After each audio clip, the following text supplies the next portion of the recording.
aquellos que quieren mejorar su vida devocional, para los que necesitan ayuda espiritual, para todos los que desean un contacto diario con Dios. Presentamos Radio Amanecer en Estudio, un alimento espiritual para tu alma. Con nosotros, el conductor de esta entrega, Pastor Juan Francisco Scroggins. Muchas gracias, aquí con el Pastor Ángel Dayan de la Cruz, listo ya para compartir con ustedes nuestro importantísimo estudio. Hoy estaremos abordando de Atenas a Corinto. Pastor Ángel Dayan de la Cruz, ¿cómo estás? Estamos de buen ánimo, como siempre le digo. Trato de mantener las pilas puestas para poder responder a las demandas de la época y del tiempo, especialmente esta oportunidad que nos ha dado Dios para que podamos seguir creciendo, desarrollándonos en el estudio de la palabra de Dios, y más cuando se trata de un tema como este, la vida y el testimonio cristianos, un estudio basado en las cartas a los Corintios, es decir, primera carta y segunda carta a los Corintios. Yo creo, Pastor Ángel Dayan, que es un gran privilegio uno poder enseñar la palabra de Dios, porque enseñando, como sucede con los maestros, tienen que mantenerse actualizado, y en ese actualizar de conocimiento, especialmente lo que tiene que ver con el crecimiento espiritual, uno tiene que orar a Dios y pedirle que lo ilumine, que le dé la sabiduría y la capacidad del cielo para poder compartir estas grandes lecciones. Así es que me siento muy contento y feliz de estar con usted en esta hora para compartir el estudio de la Biblia. ¿Qué le parece si antes de nosotros entrar en detalles, pedimos la dirección divina en oración, y así entonces empezamos de inmediato lo que compete a este equipo de Radio Amanecer en Estudio, pasar a ofrecer y brindar las informaciones que son necesarias para nuestro crecimiento espiritual? Así es lo mejor y más conveniente pedir la dirección e iluminación del Espíritu Santo. Oramos. Excelso Padre, Dios de bondad, Creador del cielo y de la tierra, te adoramos, te glorificamos en este momento. Es un tiempo sagrado porque el cielo y la tierra se unen para que el ser humano tenga un encuentro con Dios por medio de la revelación escrita que es tu palabra, la Biblia. Ilumínanos a través de ella y permite, oh Padre, que la reflexión nos permita conectarnos con tu voluntad por medio de la influencia del poder del Espíritu Santo. Gracias porque nos limpias, gracias porque nos purificas. Rogámoste, oh Señor, que siempre nos acompañes de manera muy especial en este día, en este momento de estudio que queremos tener. Gracias por escucharnos. En el nombre de Jesús. Amén. Amén.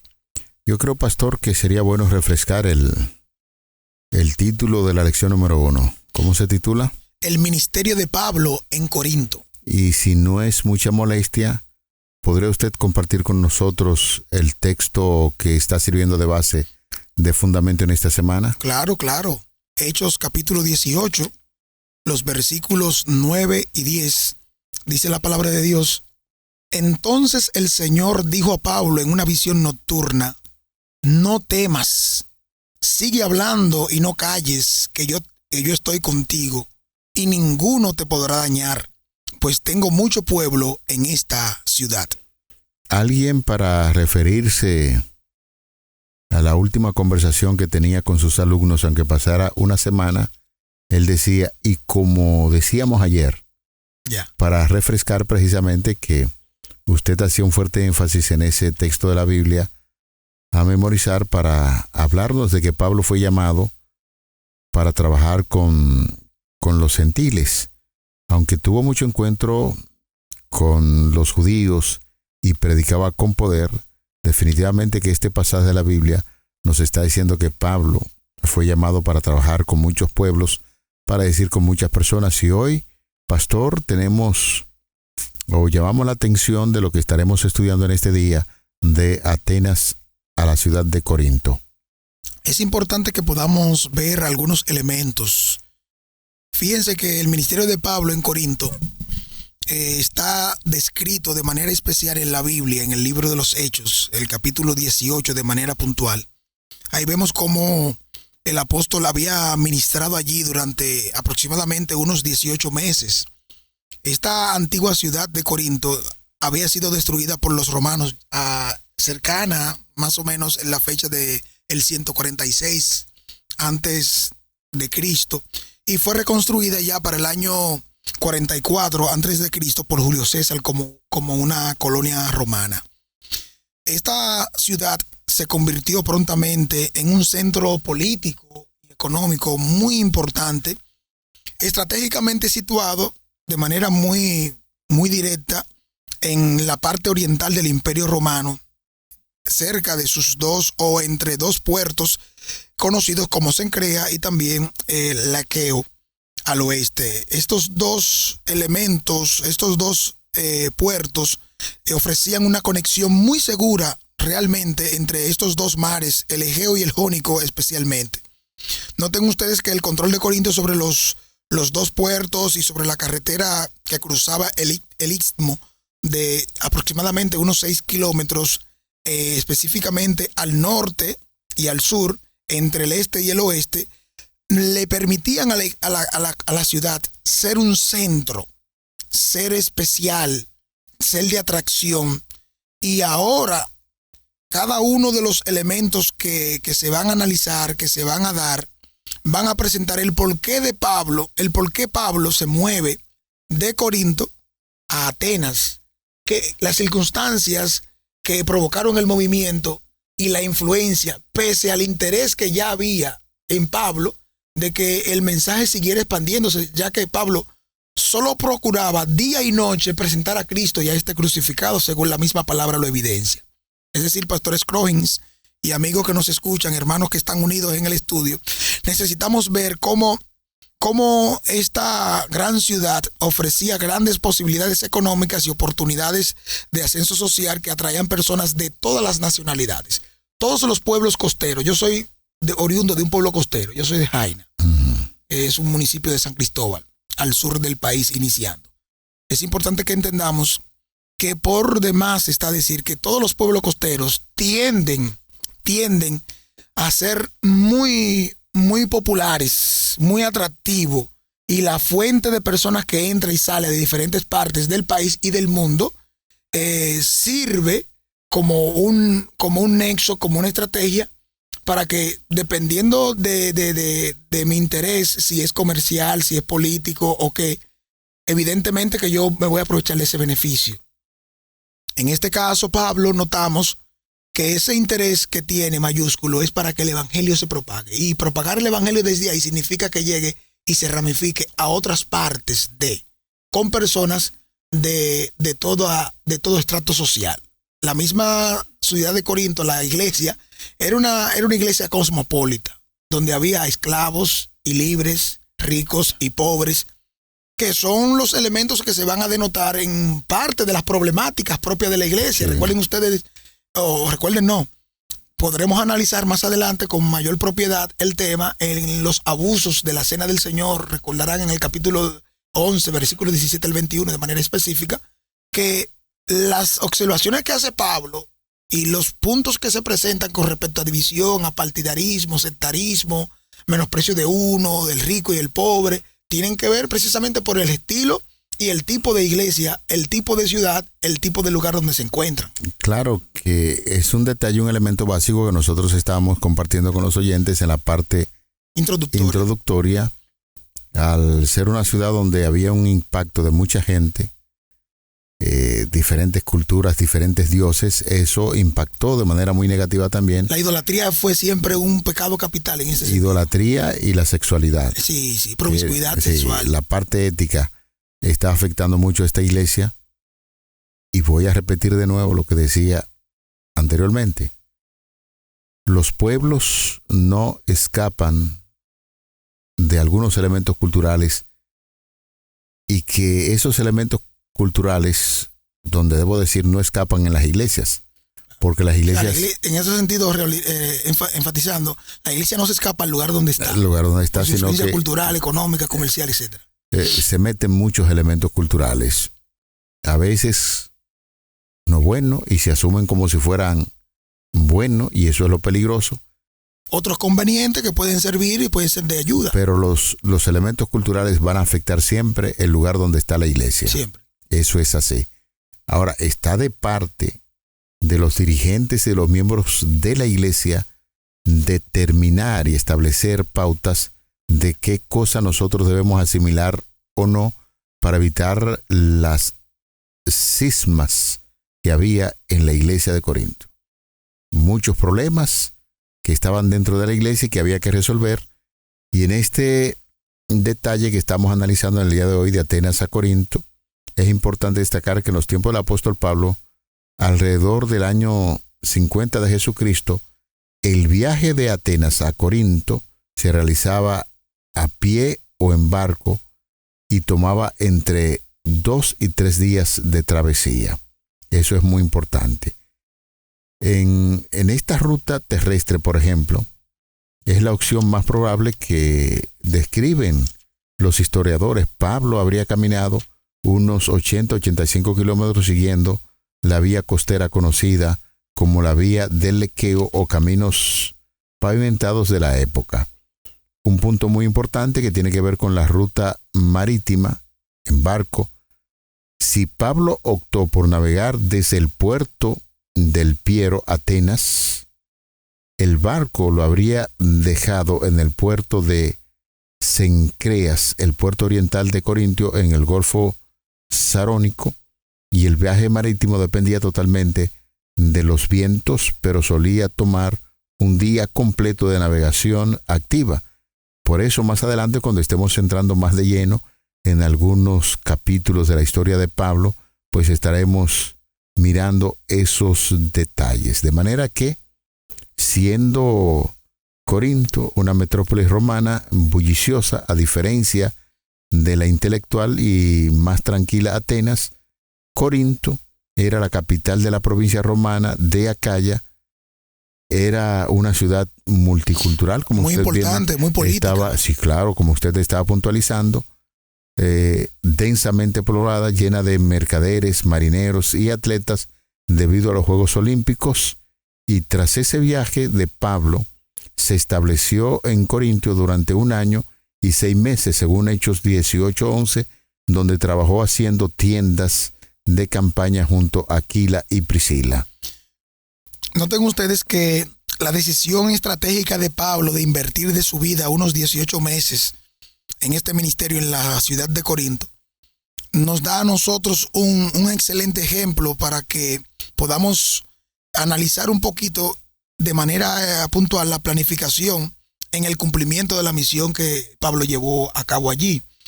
Nosotros no podemos bajo ninguna circunstancia creer que en el caso de Pablo, que es el punto que nos ocupa, que él fue y vino, no, porque esta es una ciudad y hay que predicar porque hay gente. No, fue una planificación estratégica esto de Pablo. Llegar a estos lugares, a estas grandes ciudades, una planificación clave en cuanto al alcance, la compenetración con las personas, los métodos. Fíjese que Pablo era creador de tiendas junto a Priscila y Aquila. Y este solo era el método que se iba a usar para que se tenga contacto con la gente. Fíjese un ejemplo sencillo en lo que queremos mencionar. Él lo ofrece la lección en su parte introductoria cuando habla del gran misionero inglés William Carey, que dice que solía decir que reparaba zapatos para pagar sus gastos, pero que su verdadera ocupación era ganar almas. Pablo, Priscila y Aquila eran creadores de tiendas, hacedores de tiendas, pero su verdadero fin, su objetivo y el punto principal por el cual estuvieron allí y se involucraron directamente era para que el evangelio llegara de una manera más específica en relación con las personas que estaban en tratos comerciales y en otros elementos más que permitían la cercanía, que permitían ahora una familiarización y una posterior aceptación del mensaje de Jesucristo, en este caso a quien él predica. Constantemente Pablo lo enfatizaba, lo decía, y esto lo hizo como el centro de su vida y como lo más importante. Me propuse predicar, presentar a Cristo y a este crucificado. Perfecto, Pastor Machuca. Hay una lectura muy interesante que nosotros quisiéramos tocarla, que es la primera que presenta la guía de estudio en Hechos capítulo 17, los versículos del 16 hasta el 34. Importante destacar que mientras Pablo estaba esperando a sus compañeros Silas y Timoteo, recorrió la ciudad conforme a lo que dice Hechos 17:16. Su espíritu se conmovió profundamente al ver que Atenas estaba completamente entregada a la idolatría. Eso le dolió bastante a Pablo. Historiadores de la época decían que Atenas era más fácil encontrar un dios que a un hombre. O sea, la situación que se vivía en ese lugar era tan terrible que Pablo se sintió sumamente conmovido. El apóstol Pablo no se quedó callado, habló en la sinagoga con los judíos en Hechos 17:17. Allí hay figuras muy interesantes, filósofos muy interesantes. Recuerdo que en una ocasión nosotros estuvimos dando una lección parecida a esta y nos encontramos con los epicúreos y los estoicos, dos de las grandes escuelas filosóficas de la época. Los epicúreos, que buscaban el placer cauto y creían que los dioses no se metían en asuntos humanos, y los estoicos en este sentido defendían la razón, el deber y el destino. Lo llamaron palabrero, literalmente. ¿Qué es este palabrerío? Que se traducido en un buen idioma ahora se le llamaban charlatán. Era un hombre que tenía mucho que decir, y en ese sentido, al oír hablar de Jesús y de la resurrección, pensaron que predicaba sobre dioses extranjeros, pero Pablo se había envuelto en situaciones como estas cuando estaba discutiendo con estas dos clases de filósofos que acabamos de mencionar. Es bueno que entendamos que la obra misionera de Pablo en Atenas realmente no fue tan exitosa como él había esperado. Es bueno que analicemos algunos elementos aquí, ya que Pablo realmente no perdía el tiempo. Pablo inmediatamente se involucraba con los lugares donde estaba para que la gente conociera, y mientras el tiempo transcurría, pasaba, Pablo daba a conocer a Jesucristo. Y esto no fue la excepción cuando lo hizo en la sinagoga local. Allí vemos cómo este acto de Pablo, al igual como lo hacía en otros lugares, no fue exclusivo solo al estar en Corinto. Él lo hizo puesto que esa era su costumbre y a eso era que estaba habituado. Entonces, hay un elemento nuevo aquí que se agrega, Pastor Scroggins, hermanos y amigos que nos escuchan, y es que además de debatir ideas con los filósofos epicúreos y los estoicos en el mercado, según lo dicen los versículos 17 y 18 del capítulo 17 de Hechos de los Apóstoles, mientras se proclamaba Cristo y la resurrección, en lo que se puntualiza en el versículo 18, vemos que poco después Pablo fue llevado al Areópago, que era un lugar para discutir nuevas ideas, y además de esto, las personas eran ávidas y deseosas de algo nuevo, de algo novedoso.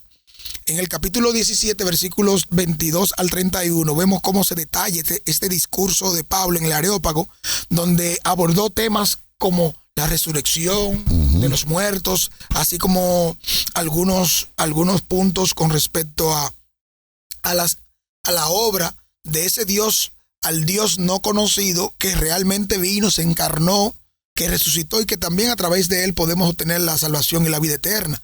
En el informe que Lucas da, notamos cómo se le agrega y cómo concluye este reporte de la misión que hizo Lucas, diciendo claramente en el versículo 34, algunos se unieron a él y creyeron, entre ellos Dionisio, miembro del Areópago, una mujer llamada Dámaris, sí, y algunos otros, según puntualiza el versículo 34 de Hechos 17. Es decir, que tuvo éxito, tuvo personas interesadas, motivadas, aunque Pablo, este resultado no fue el que quizás él esperaba, debido a la gran multitud, a las personas interesadas y motivadas, aunque al final notamos qué fue lo que sucedió. Y esos grandes debates que se daban ahí, de una manera u otra, esto tocó poderosamente a Pablo. Como bien usted está puntualizando, Pablo esperaba resultados diferentes. Aunque se ganaron algunas personas allí, no era lo que él estaba esperando. Pero hay que pensar bien precisamente en lo que decía el apóstol Pablo en ese gran sermón. En Hechos capítulo 17, los versículos del 24 hasta el 31. Pablo presentó una teología revolucionaria para los griegos. Para el momento sí. Dios verdadero, dice él, que hizo el mundo y todo lo que hay en él, no habita en templos hechos por manos humanas, que Pablo estaba dando un golpe directo al cercano e imponente panteón allí donde estaban todos esos dioses. Es decir, que Pablo tenía mucha valentía y era un hombre que no tenía ningún tipo de temor al presentar a su Dios. Dios no necesita, decía él, que los humanos le sirvan como si le faltara algo, pues Él da vida, aliento y todas las cosas a todos, y afirmó que de una sola sangre hizo todo el linaje de los hombres para poblar la tierra, fijando así sus tiempos y límites, de manera que Dios diseñó las cosas para que los hombres le busquen y le palpen, porque ciertamente no está lejos de cada uno de nosotros, y para conectar con ellos el apóstol Pablo citó a poetas paganos griegos, porque en él vivimos y nos movemos y somos, porque el linaje suyo somos. Es decir, que Pablo tenía muy en mente qué clase de congregación tenía, a quienes estaba dirigiendo, y utilizó palabras que quizás con mucha elocuencia, pero los resultados, repetimos una vez más, y algunos han llegado a pensar de que fue un punto de desilusión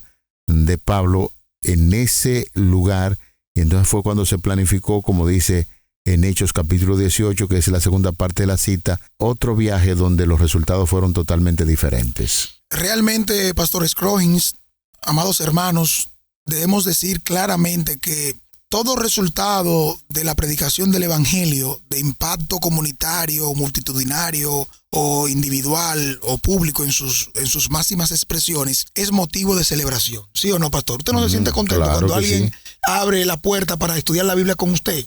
Para poder entrar, mira, explícame un poco más. Eso es así. Háblame un poquito sobre este tema.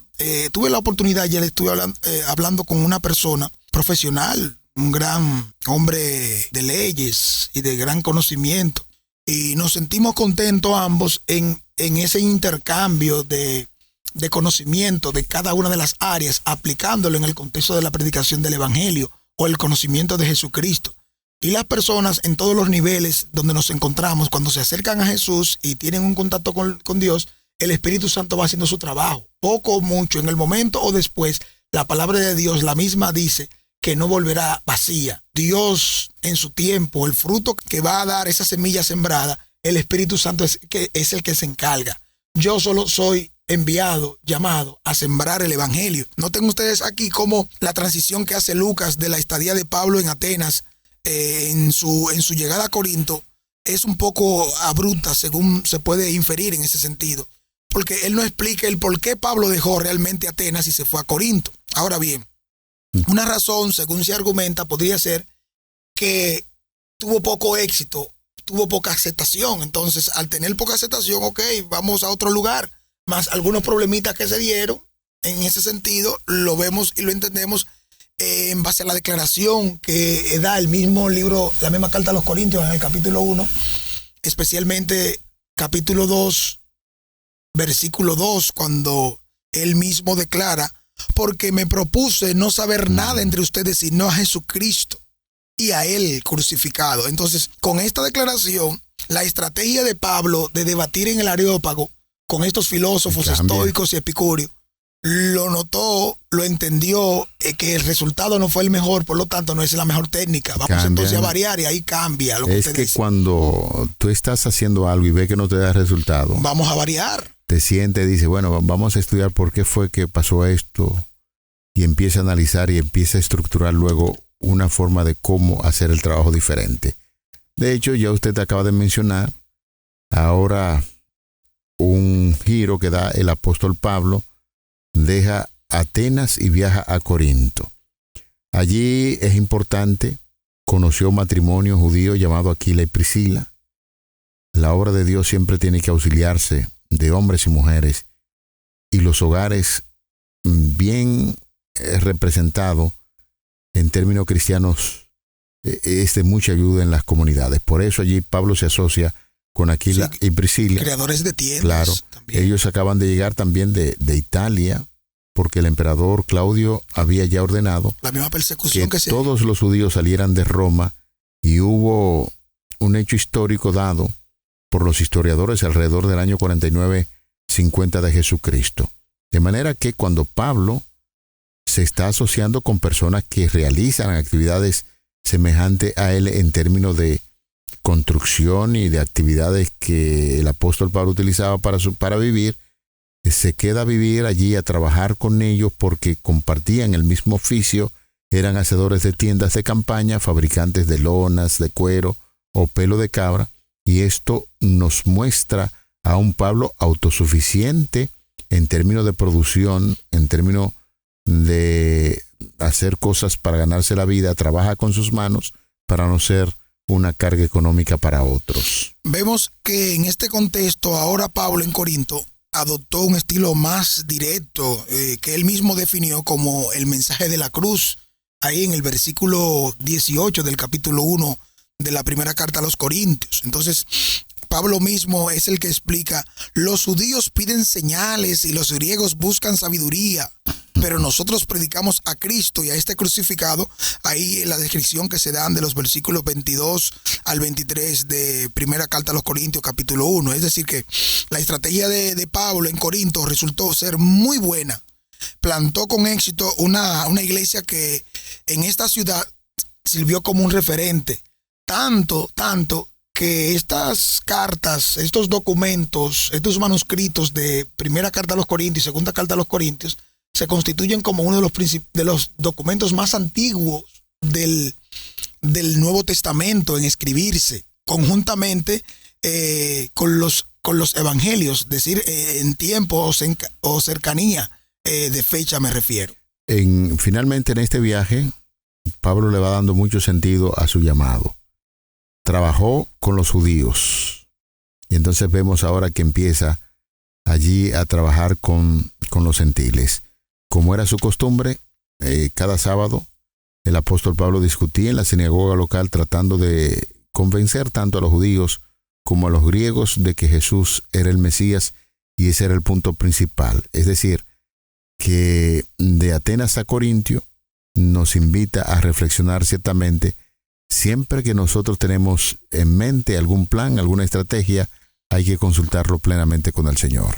¿Qué podemos aprender de la actividad misionera de Pablo en Atenas y Corinto sobre el aprovechamiento de cada una de las oportunidades para predicar el Evangelio? Es una pregunta introspectiva que nos debe llevar a reflexionar y a actuar de manera individual o colectiva, en este caso de la iglesia o la familia. Piensa en tus oportunidades para compartir a Jesús con los demás y en cómo aprovecharlas más cada día. Cada tiempo que pasa, recuerda lo que dice Miguel Ángel Fuente, tú pasas a ser parte de cada vida que tocas. Como cristiano, prepárate y aprovecha para compartir a Jesús y cómo Él puede transformar tu vida. Vamos a orar. Padre, te agradecemos por esta importantísima lección que hemos estudiado en el día de hoy. Que los conocimientos no queden solamente ahí, sino que nos ayuden a trabajar a favor de los hermanos de la iglesia, y también con una proyección importante especial por aquellos que no te conocen. Gracias por darnos la luz del Espíritu Santo guiando estas lecciones. Te lo pedimos y agradecemos en el nombre de Jesús. Amén. Para aquellos que quieren mejorar su vida devocional, para los que necesitan ayuda espiritual, para todos los que desean un contacto diario con Dios, hemos presentado Radio Amanecer en Estudio, un alimento espiritual para tu alma.